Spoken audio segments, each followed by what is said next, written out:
Jenny, it's so great to have you on the show. Welcome to the podcast. Thank you for having me. I'm excited to be here. My pleasure. So you've got this pretty cool story. You kind of made your mess your mission, with the business. And, those of us who are in this space, in the personal brand space, for a while, we understand like this is a really good thing to do. But when we're starting out, I don't know how you were. We don't really know if that's like the way to go. So how can you share a little bit of the backstory behind how you built your brand? Yeah, well, and I love that because it definitely was my mess. I I actually had been doing PR and marketing for many years and going about my business, and then I got sick. I wasn't feeling well, and I learned that I had celiac disease, which most people know as a disease that you can't eat gluten, right? And all of a sudden your life is turned upside down when you're told you can't eat this entire food group that you've loved dearly your whole life, living on pizza most of my life.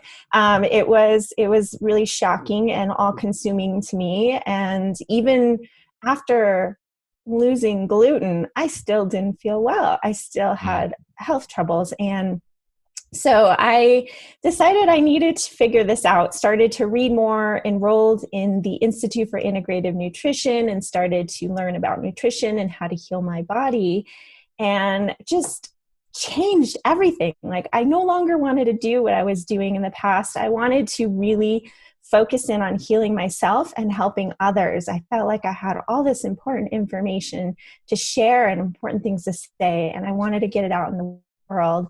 And so here I was in my mid-30s at that time and ready to just throw away this career that I had built and move into this new world of gluten-free living. And like you were saying, and many podcasts in the past, there's riches and niches.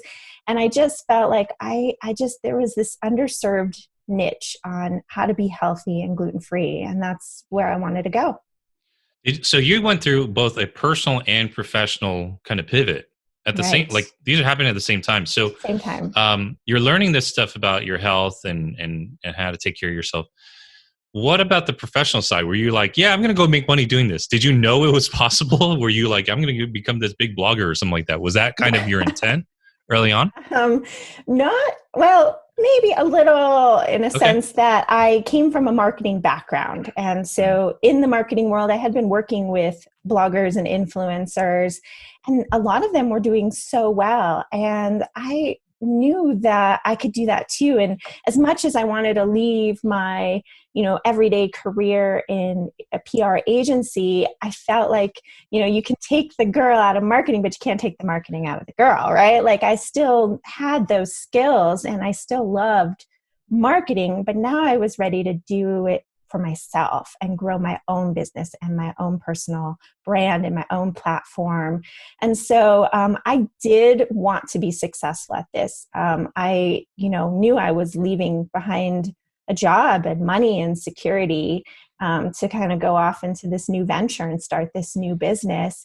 But I wanted to be successful at it. And so, I obviously put a lot of things in place to help me be successful. And something I've mentioned to you before is I started a bloggers group here in Denver because I just wanted to learn what other bloggers were doing. I wanted to see how they were being successful. And I always joke, like, maybe I could, rub their heads and some of it would rub off on me and I could figure out what it took to be a successful blogger, not only for creating a business for myself, but like I said, I felt like I had important things to say that hadn't been said in this world, and I wanted people to hear it. So I love that you're talking about blogging, because blogging has, at least in the circles of marketing that I'm in, has kind of fallen out of favor, right? People don't talk about it as much, right? And they don't blog as much. Everyone does a podcast, right? Everyone does, some YouTube channel, whatever it is. And I'm like, I built my whole business on blogging. Right. I didn't have a ton of traffic or anything like that, but that's where I learned how to hone my ideas. So would you still consider yourself primarily a blogger? Is that what you would say? Right. It's complicated. It's sort of like there might be a little bit of a taboo about like a blogger or an influencer. And I do think there are some people who have kind of ruined it for us. these bloggers out there who are just doing it to be Instagram famous. Mm-hmm. And it does drive me a little bit crazy, you know, like I'm not on Instagram showing off my latest spray tan, which I'm not. But I'm there to share important information and help my community survive and thrive on this gluten-free diet that we all have to have as a medically necessary diet. So yes, I do consider myself a blogger. I put a lot of effort into my blog and creating content that is important to my community. And I'm really proud that I can make a living doing that. At the same time, I also consider myself a brand or a business. And I've been looking for ways to grow even beyond the content creation side of blogging. So as much as I'm creating blog posts or Instagram posts to, you know, feed my community in a sense, I'm also looking at creating products. I just launched, even this week, I just launched a whole meal planning service. You know, like, oh, cool. When you are gluten-free, you don't even know what to make for dinner, or you don't know what to eat half the time. I used to just like eat a scrambled egg and an apple because I was like, I don't know what to eat. Everything just looks so scary to you when you have to look at food through a new lens. And so, you know, I think as you grow as a blogger and you recognize that you're actually building a brand, that's when you can start looking into other revenue streams and other opportunities that complement what you're doing. I love that. So when you talk about building a blog, I know that you really stand for like raising the bar of professionalism. Yes, thank you. Please, for goodness sake, please. I'm like you.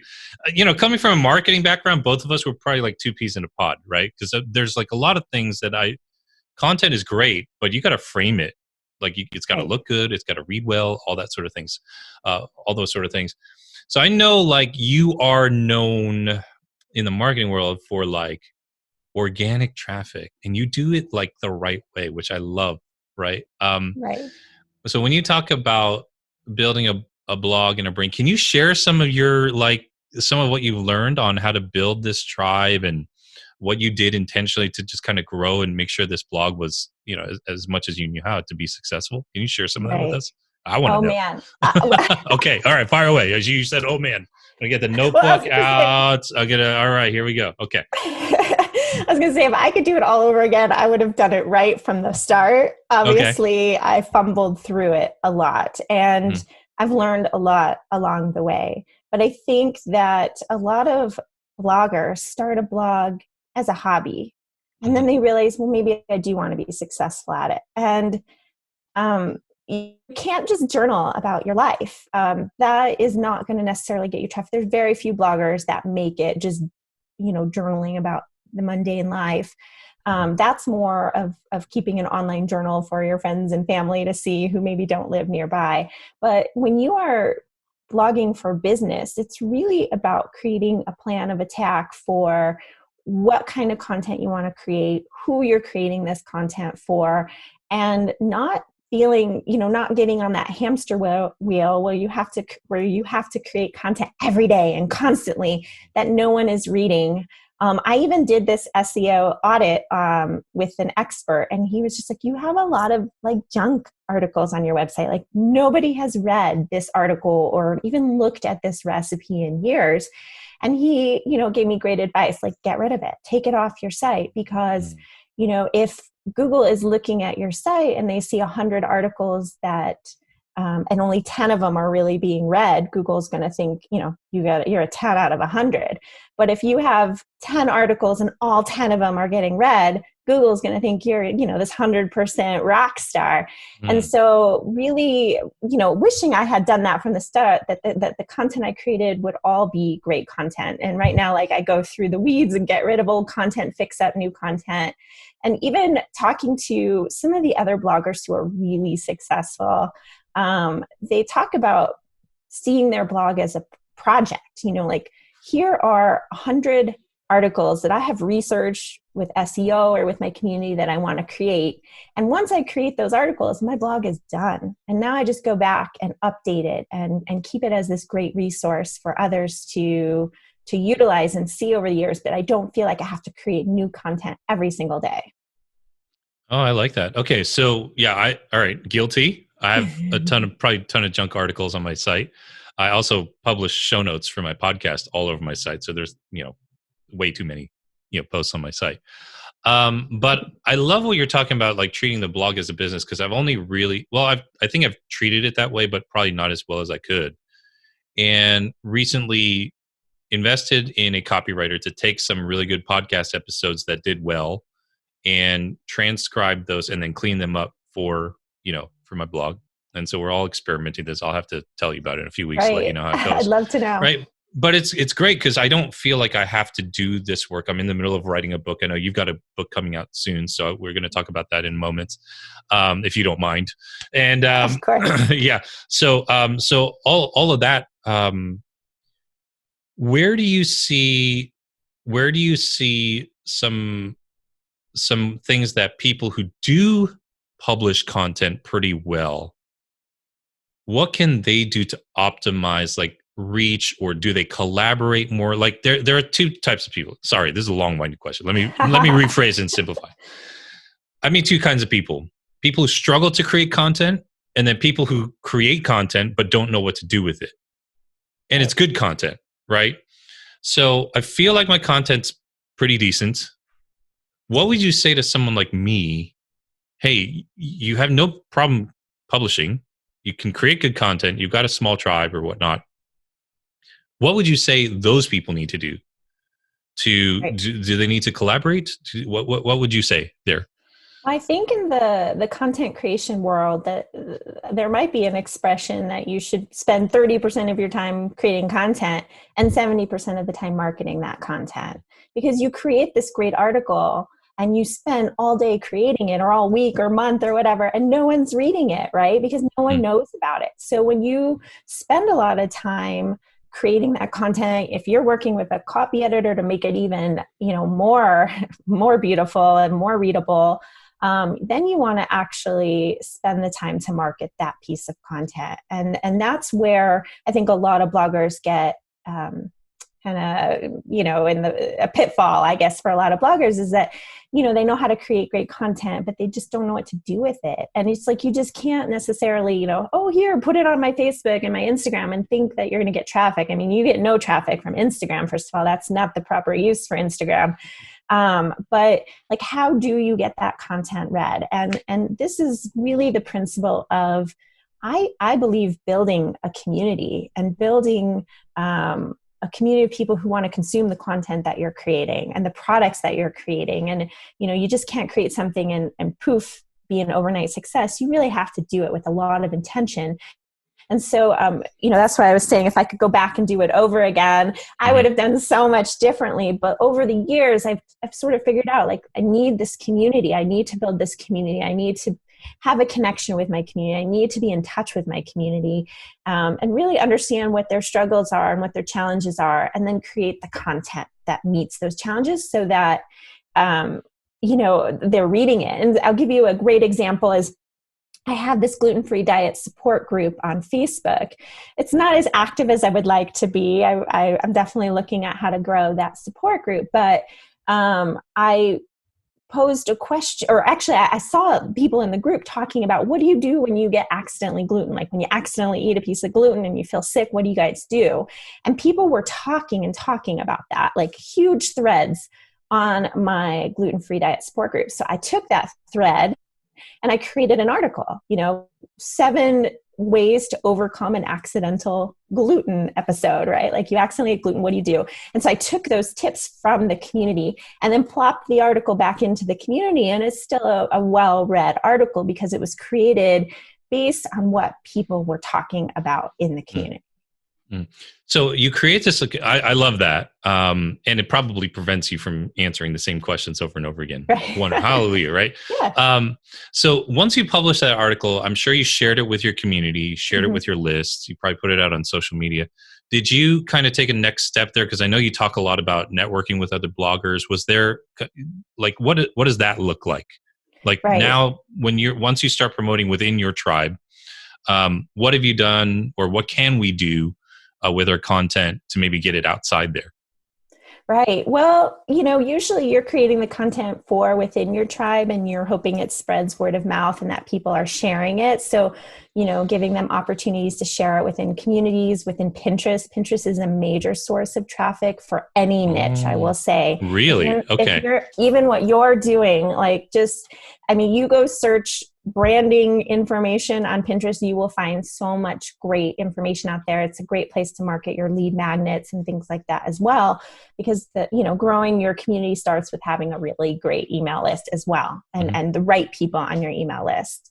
But then I think that one of the pieces of advice that you hear when you're a blogger is that you need to collaborate and you need to meet other bloggers and network with other bloggers, even if they're doing the same thing as you, and or not, even if they're not doing the same thing as you. Mhm. So that is the principle of why I started the Denver Bloggers Club, is really about bringing bloggers together to support one another, like to not hold everything I know close to my chest and not share it with someone, but really to share and collaborate and help one another. And so I think, like, even within the blogging community, I'm known as, oh, if you have a gluten issue, you got to talk to Jenny, right? Like, people Mm. know me as that gluten-free person in the community. And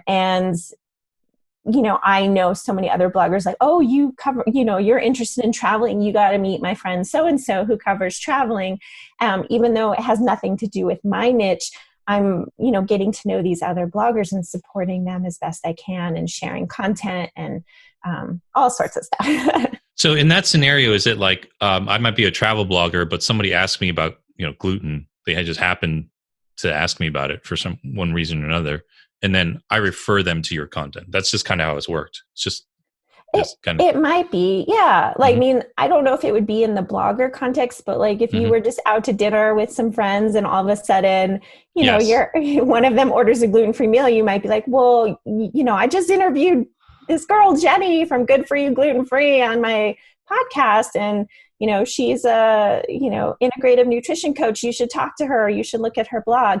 And I think Mm. that's really how that community spreads, like to really be known for your niche. Because then when people think of that niche, they think of you or they recommend you. Mm. Um, Bloggers, though, on the other hand, like supporting another blogger is sort of another story, is really about sharing content. And so I do look for bloggers who do cover the gluten-free diet. We all put our own spin on things, and we're all doing great things. Like, they're doing similar and important work just like me. And so it's really about collaborating and helping one another, even though they might be your competition, quote unquote. And so I often look for ways to share their content, or I'm always like on Instagram just commenting on what they're doing, and I notice they come back and they comment and they help me. And so there's really this unwritten rule that the bloggers I think are the most successful are the ones that are really collaborating with other bloggers within their niche, and even without outside of their niche. But I think we have to sometimes put that competition outside and be like, no, like, we are not competitors. We are here to collaborate and support one another. And I think that's been a real, secret to my success, is just that willingness to work and collaborate with other bloggers in my community. Yeah, that's awesome. So you mentioned twice now Instagram. So I'm really curious about this. Okay, so you mentioned Instagram is not how you get traffic. Right. Um, and I agree. I mean, they hate links, right? They still Right. don't do them, right? Right. How do you use Instagram? And well, let's just start there. How do you use Instagram Right. in your brand? Because I've been Instagram following you is now for about, so. Mhm. right. It's about building a community. Okay. It's really about building a community and people who love and support you. And I would say the reason to have an Instagram page isn't necessarily to get traffic to your site. And traffic is a way that I monetize my blog. So the more traffic I get, the more money I make on my blog. But Instagram is different. Like, you can't use it to get traffic. And so really the reason I do it is because it really keeps me connected to my community. And also, I like to work with a handful of brands within the gluten-free community as well. And that a lot of the brands just want content created on Instagram. And so it helps me with my brand sponsorship. So it helps me actually monetize this community. So I have a community that I love, that I'm connected with, I'm creating content for. And every so often I can, pop in here with a message from one of the brands that I do work with. So Instagram has become important to me in both of those senses of building a community and sharing information, and connecting on a different level with the people in my community, as well as having an opportunity for sponsors to work with me and help me get paid to build this community. Instagram, though, is not for traffic necessarily. You get that one little link. You get the one little link. You got to use it wisely. I always say use that link for a lead magnet. Get people further ingrained into your community. Offer them something great. I think the lead that I have on my Instagram page right now is, it's a cheat sheet of 100 names that gluten goes by. So it's not just gluten and it's not just wheat, but it has a lot of different names. And so if you click on that link, it'll take you right to, my ConvertKit page to download that cheat sheet. And then you're in my, my funnel, in a sense, in my email funnel, and you're part of my community. I invite you to join me in other places and just grow with me. I also found, I will say on Instagram, that even if you get the swipe up, you get the swipe up feature if you have 10,000 fans.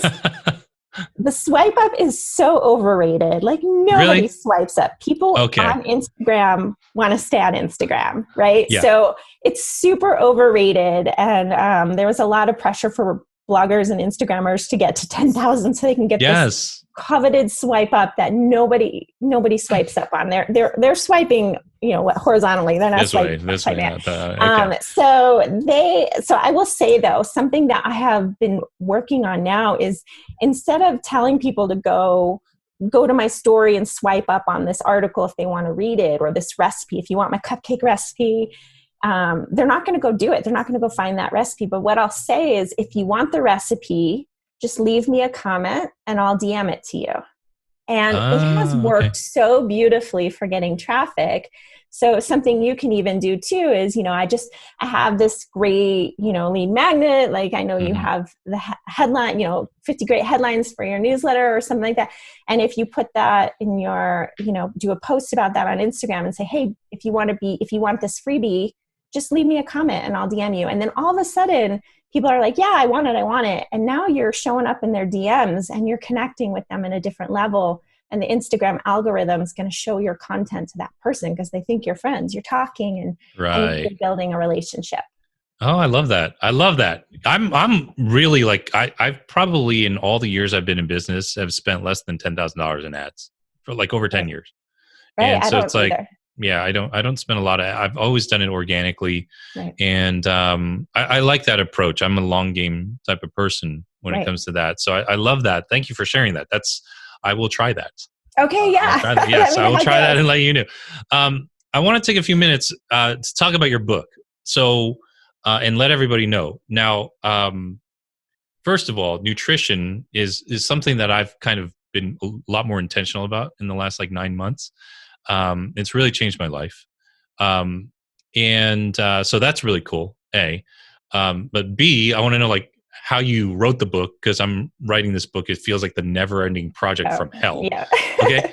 And I'm just but share a little bit about the book. Tell us what it's about. And, I want to pick your brain on, how you wrote it. So fire away. Right. Yeah. Oh my gosh. Well, okay. Again, if I could do it all over again, I would have approached it differently. So, but I think that's the brilliance of being an entrepreneur, and you're just kind of figuring it out and hustling through everything. But I've had this idea for a book for a long time, and there's a lot of other books about gluten-free living out there. But I feel like I have important things to say, and I had a new spin on the way I wanted to say it. And so I think in most gluten-free books that you read, it's really about how to be gluten-free and just how to avoid gluten. But I really learned the hard way that it wasn't just about gluten. There was really a healing process. And I always talk about gluten being stabbed in the gut with a knife. If someone stabs your gut with a knife and you just take the knife out, are you healed? Oh my gosh, you are not healed. You are far from healed. You probably will die if you don't nurture that wound. And that's what taking gluten out. It was like taking the knife out, but there was so much damage left behind that I really needed to work on healing my body. And so this is what this book is about. I haven't even announced it to my community, but it is coming out this fall. And it's called Dear Gluten, It's Not Me, It's You.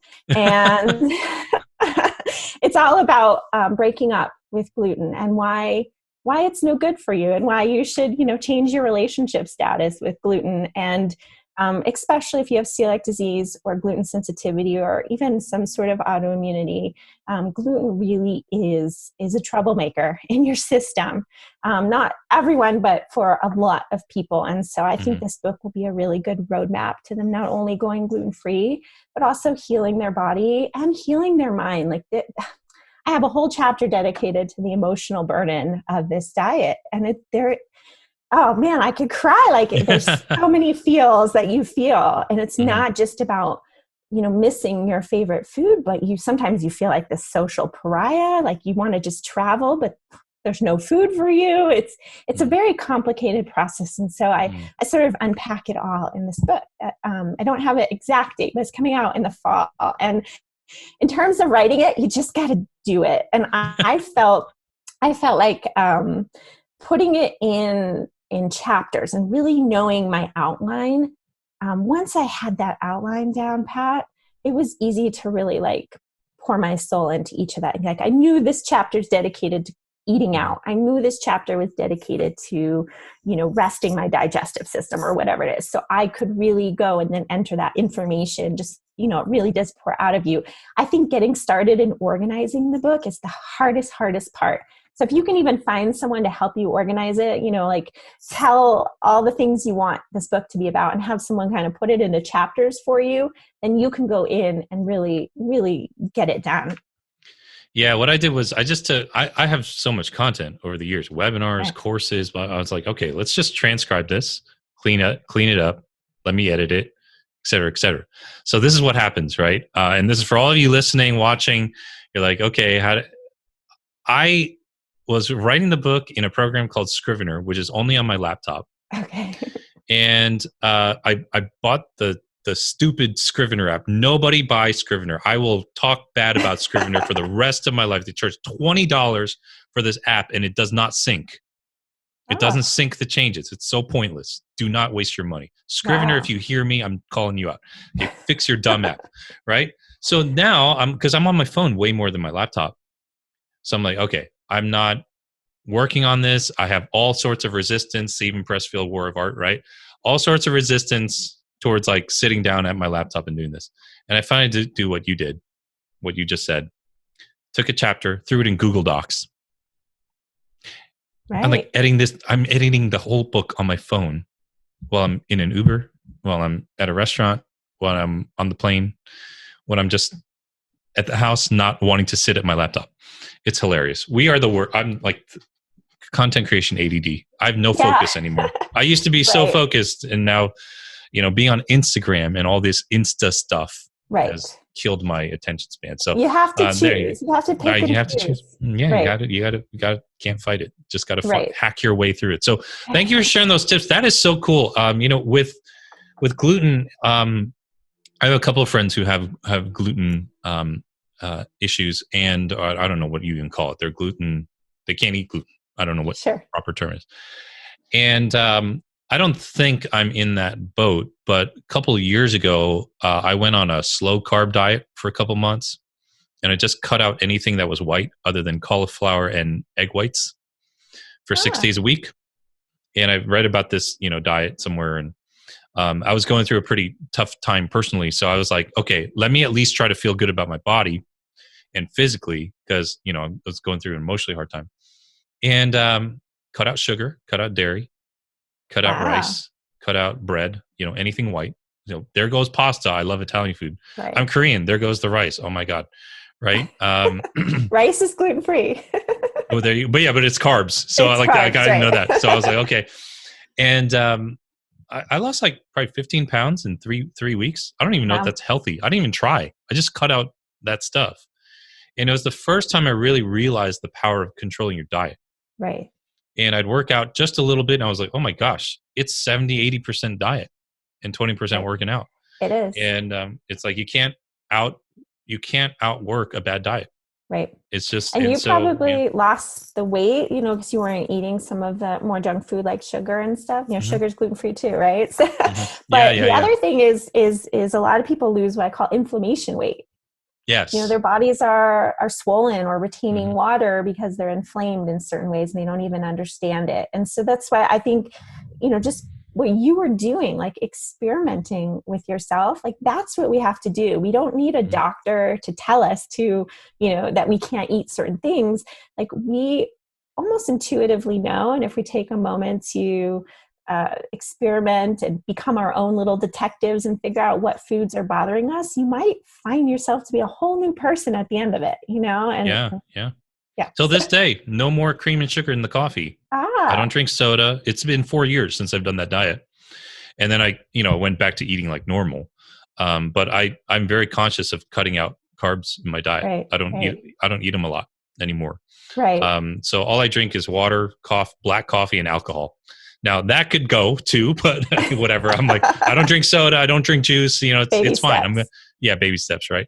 Right. That's probably not a step I'm going to take, but yeah. Hey, Jenny, thank you so much. This was absolutely, totally, completely, awesomely insightful. I can't wait for the book to come out. I'm going to recommend it to everybody who I know who struggles with gluten, and maybe come back and let us know how the book is doing. I'd love to. And I'll update you on how I'm doing with Instagram. I know. I'd love to hear. I want an update for sure on the book and Instagram. Thank you so much, Mike. Awesome. Thanks, Jenny. All right. Thank you. Bye-bye. Bye-bye. Hey, it's Mike Kim here. Thanks so much for checking out my YouTube channel where we talk all about building a personal brand business. That means you as a coach, a speaker, a content creator, how to market your content, how to create great content that people love. Make sure you hit that little notification bell, subscribe to the channel so that you never miss a video. So glad you're here.